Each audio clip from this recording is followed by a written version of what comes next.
Hi, my name is Jake, and I am a bookish drummer.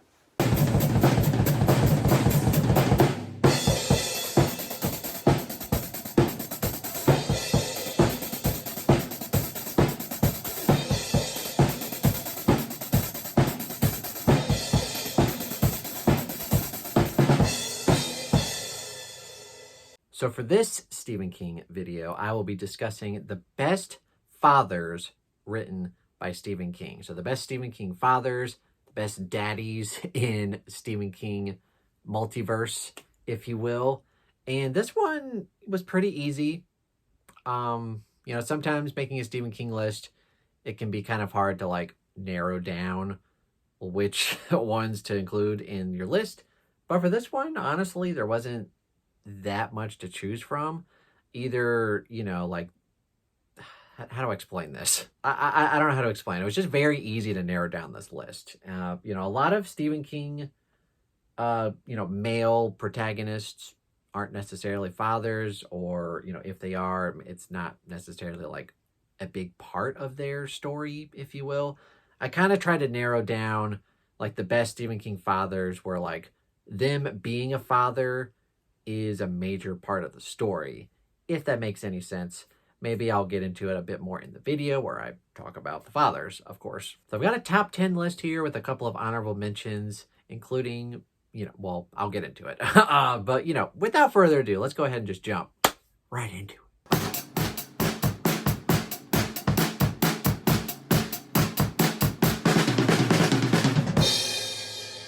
So like I mentioned, I got a couple of honorable mentions to mention here honorably.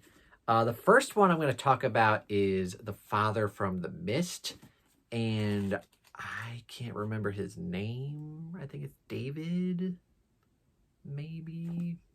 I don't know, but that's the main reason why is because I don't remember a lot about him. But The Mist, does deal with a father and a son kind of getting locked up in this grocery store while this mist kind of ravages the town with some weird Cthulhian monster bug creatures attacking.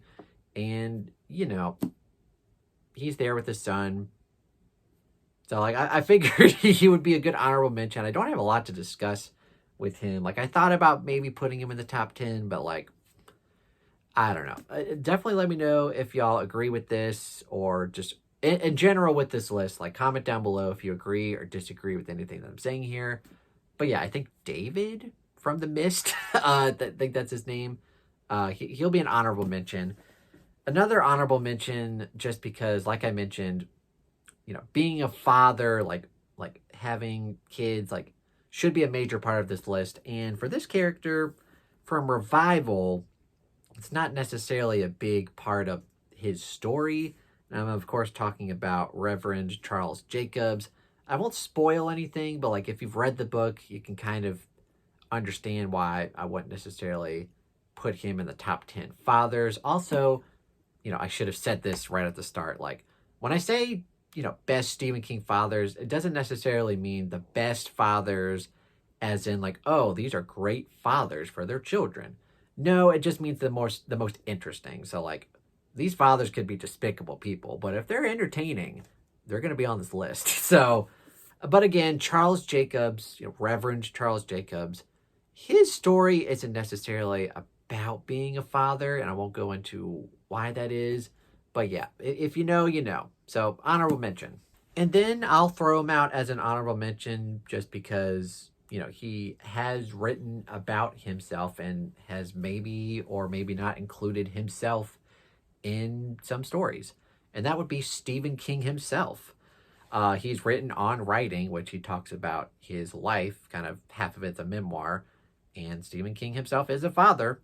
He's written, or he's fathered some children who have become authors themselves. So I would say Stephen King himself, a good father character. So yeah, he'll be in my honorable mentions. All right, but now we get to the actual top 10 list. And I'm not going to rank these like number 10 is like the worst and number 1 is the best. Like these are just 10 that I think are good father characters in Stephen King books. This one, you know, like I mentioned, like it was pretty easy to come up with, but this one I kind of randomly stumbled upon. I was like, oh yeah, that is a good character, and that would be from The Dead Zone, and I'm of course talking about Johnny Smith's father, who I wouldn't say is like a major part of this book, but he does play some integral parts, especially for Steve or for Johnny Smith's character. So yeah, if you've read the book, you know. I guess I can't really go into spoilers, but I would say, you know, he's a pretty good father to Johnny Smith, because Johnny Smith does go through a lot in this book, and he is kind of there to, you know, be a good father to him. So if you've read The Dead Zone, you probably understand why. If you haven't, go check out The Dead Zone because it's my all-time favorite. You'll love it too. And now kind of switching gears to, you know, kind of bad Stephen King fathers, but like good for entertainment value. I'll have to go with Joe from Dolores Claiborne, who is the husband of Dolores Claiborne and the father of, I think they're 3 children. And Joe is a pretty despicable person, but it does lead to good storytelling and drama for the sake of the story. Joe, I won't get into spoilers, but he does some pretty nasty stuff in this book, both to Dolores and other people and their children. So, yeah, I think, you know, obviously he's a terrible person, but as far as storytelling goes, he's a very interesting father figure and father. So, yeah, Joe, despicable person, but good father for entertainment. And along those same lines, this one kind of might be a more underrated pick. If you haven't read this story, definitely highly recommend it. It comes from the first novella in Full Dark No Stars, and that would be 1922. The father in here, which of course, I probably should have wrote all these down. Father in question here is Wilfred Leland James, and it's called 1922 because it, you know, takes place in the 20s. And this is all about a farmer named Wilfred who has a wife and son, but their farm, you know, isn't necessarily doing very well, and they're kind of having marital disputes about what should be done with the farm. And what's Wilfred's suggestion? Well, I don't want to spoil it, but like his way of going about this dilemma is darkly funny. Like it's horrible, but at the same time, just like this is your plan. So he's a very entertaining father because, you know, like his relationship with his wife and then his relationship with the son, what he gets the son to do is asinine, but it's entertaining. So yeah, if you haven't read it, definitely go check it out. He's a very messed up father, but very entertaining. And here's another underrated pick that y'all might have maybe forgotten about, but I'm going to go with the father in The Running Man, Ben Richards. This dude literally risks his life, like basically signs a death warrant to get money for his dying family. Like that's straight up a good father. Like he can't really work, he can't really support his family very well. So what does he do? He decides to go on this batshit dystopian game show called The Running Man, where essentially the longer you stay alive from people who are trying to kill you, the more money you save up for your family. And, you know, like I mentioned, like his daughter is very sick, but can't really afford to go to a doctor, can't even really afford to get her medicine. So he decides to kind of just take a part in this game show and get some money for his family. So yeah, pretty great father, because I don't think a lot of fathers would necessarily do that. So yeah, you go, Ben Richards. Yeah, pretty good father, I would say. Maybe not the most, maybe not the best Stephen King character, but as far as being a father goes, had to include him on the list here. But now we're switching gears, taking a complete 180 to just bad fathers, but good for storytelling. And that would be Beverly Marsh's dad from It. He, you know, again, like kind of like Joe from Dolores Claiborne, just very despicable. And, you know, the chapters we get with, like, he's not a, I wouldn't say he's like a prominent part of this book, but he's definitely a memorable part of this book. And he is very despicable what he does to Bev and even some other characters. So, like, he's just not a good guy. But, you know, for the story that we get, it makes sense because kind of maybe the moral of the story is like there's obviously Pennywise who does terrible things, but like the real monsters are kind of the inhabitants of Derry itself. And he's definitely a clear example of just depravity. So yeah, but Beverly Marsh's dad in here, while terrible person, I would say he's a good character. We also have Egbert Freemantle from Duma Key, and shout out to Booker Stormer Discord. This is actually our pick for the June pick for Stephen King Book Club, run by myself and Ian from Ian the Reader. This is our pick for June, the Stephen King Book Club. So definitely either come reread it with us or check it out for the first time. I want a lot of people to read it and hopefully love it as much as I do.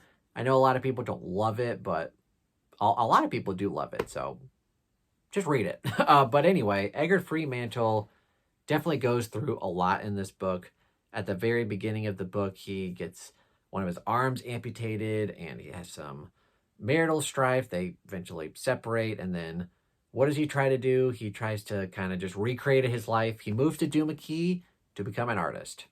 And a lot of this book isn't necessarily about him being a dad, but there's definitely moments he has with his daughters in this book that are very touching.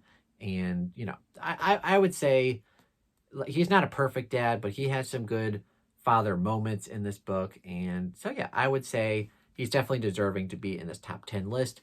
And like I mentioned, comment down below if you think I'm crazy or wrong, or if I'm correct and right. So, but yeah, I would say personally for me, he definitely deserves to be on the list. Next up, we have the dad from Cujo, who I believe is named Vic. And he's definitely an interesting father figure. He's dealing with a lot. He's kind of dealing with his company, like this company that he works for. I think it's an advertising thing. Like they're going through a crisis with this weird cereal thing that's happening. He's also dealing with his little boy Tad, who's got some stuff going on. And then he's dealing with potentially his wife having an affair. And then he's out of town. And then he's having trouble getting in contact with their family, which, surprise, they're getting attacked by Cujo. So there's a lot of stuff going on in his life that he has to deal with. And yeah, he's a very interesting character, and a lot of interesting stuff is happening around him. So definitely one of my all-time favorite daddies that Stephen King has written. Vic from Cujo, Tad's dad and Donna's husband. Next up, we have the father from Firestarter, Andy McGee, who is the dad to Charlie McGee. And for me, this is one of the best father-daughter duos in relationships that not only Stephen King has written, but just some of my favorite father-daughter duos in all of fiction. So yeah, they go through a lot because they are kind of running from the Shop, who's kind of a secret government agency that wants to capture Charlie and probably Andy as well, so that they can experiment on them because they have weird psychic abilities. So obviously Firestarter, Charlie McGee, the little daughter, can light stuff up with her mind. She can light stuff on fire is what I'm trying to say. And he kind of has this weird ability to push people mentally, and he can kind of get people to do things that they wouldn't normally do. So yeah, they just have some weird supernatural stuff going on with them. And yeah, this is definitely one of my all-time favorite Stephen King books, and definitely one of my favorite father-daughter duos. Definitely one of the better, father figures, like actually good father in this book. While they're in a kind of a pretty messed up situation, he tries to make the best of it and definitely is willing to do anything to save his daughter. So yeah, I definitely think he's deserving to make the list. And I have 2 slots left, and you guys probably will know who they are. And if you don't, once I reveal them, you're going to be like, oh yeah, that makes sense. One of them is definitely going to have to be Louis Creed from Pet Sematary. And you guys probably know that I think this book is overrated, and I don't think it's necessarily one of Stephen King's best books. It's definitely one of his most iconic books. It's definitely one of his most creepiest books. But for me making this video, like I instantly thought like, oh yeah, Louis Creed has to be on this list just because a major part of this book is him being a father, because he moves to this kind of small town. He's a doctor. He has a wife and he has 2 children, and just a major part of this book is dealing with children and parenting styles between husband and wife. So I definitely had to include him on here, even though he's not necessarily one of my all-time favorite characters. Definitely, he's one of the more interesting fathers that Stephen King has ever written. And of course, can there be any other number one pick? I know I didn't rank these, but like, even if I were to rank them, like, this would have to be the number one spot, right? Definitely comment down below if you can already guess what's coming up next. But yeah, it has to be Jack Torrance from The Shining. And yeah, just one of the most iconic fathers in fiction, not even just including Stephen King. Just when people think like crazy father figures, like Jack Torrance from The Shining, hello.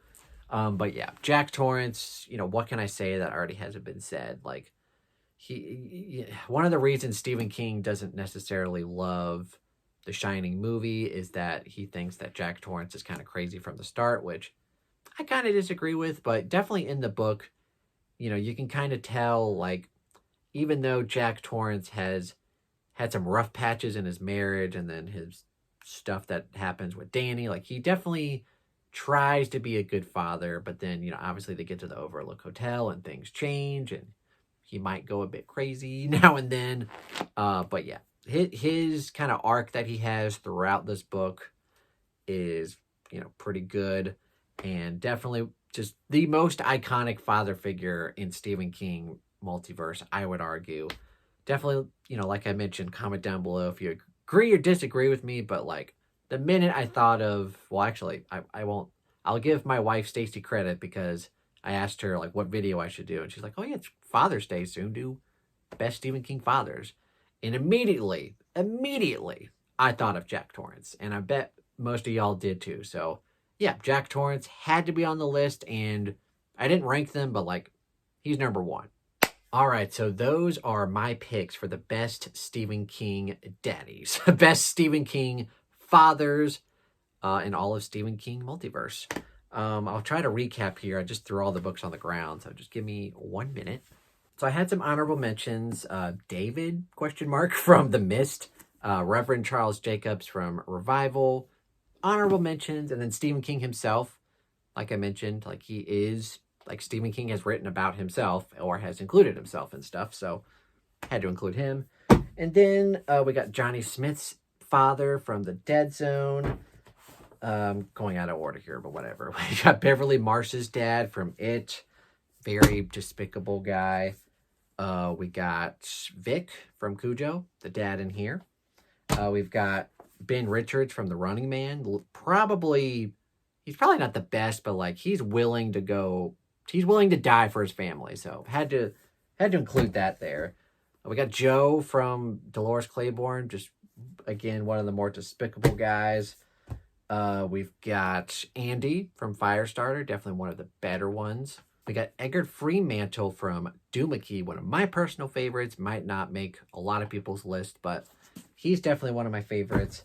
We've got kind of a surprise pick maybe for 1922, Wilfred James. If you haven't read it, definitely check it out. He's one of the more entertaining ones, I would argue.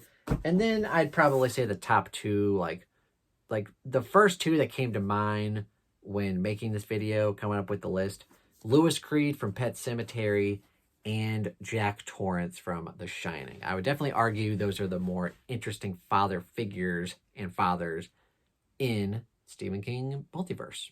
So definitely comment down below what your thoughts are on my list here.